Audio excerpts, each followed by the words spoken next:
Today, let's start a conversation about saying no. A no is such an emotive word. It's such a powerful word, and it's a word that, if I'm honest, I find really hard to say no. I mean, I can say it now, but if somebody approaches me and says, hey, we're looking for some help with something, I find it nearly impossible to say no. And why is that? What is it inside of us that wants to help everybody so much? And I actually think it's a great thing. It's a great thing that deep down, as humans, we want to help people. But the problem with saying yes to people all the time is that we can't help everyone. And I know this deep down inside, I can't help everyone. And yet I still want to somehow help everyone. It might be that they don't have enough budget. So instead of saying no, I'll say yes, thinking I can find an alternative way to help them.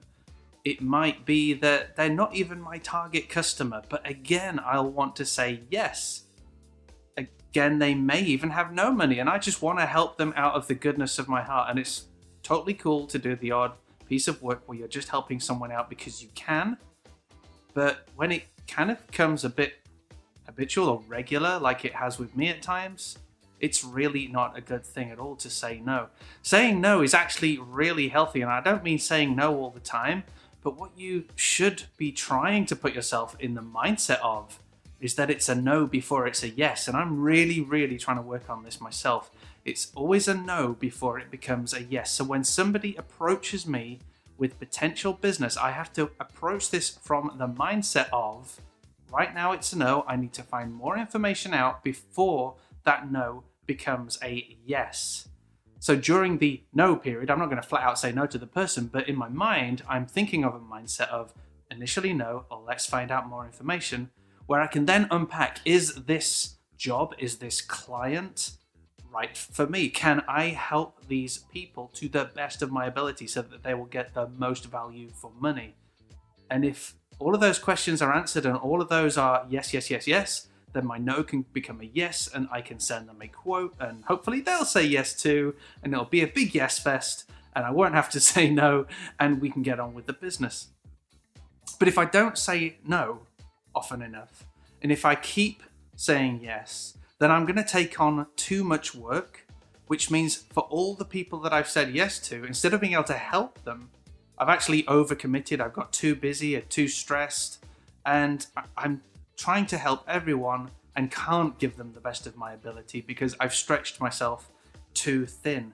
Or I've maybe even said yes to things that aren't necessarily my expertise, but because of my fear of saying no, because of this innate need or want to be able to help everybody, I'm beginning to help nobody, especially not myself either.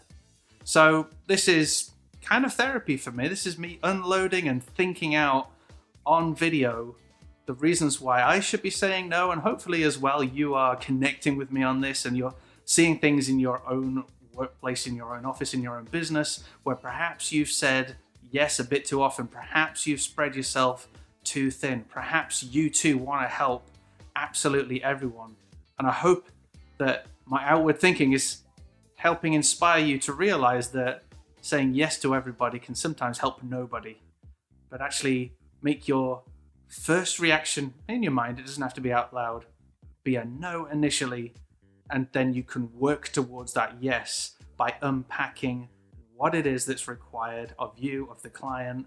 And if that's a good match, then it can become a yes, because then you know that you're going to be able to help that potential client to the best of your ability, and they're going to get a job well done. And for anyone that's a no, I'm not then saying you say no, get out of here.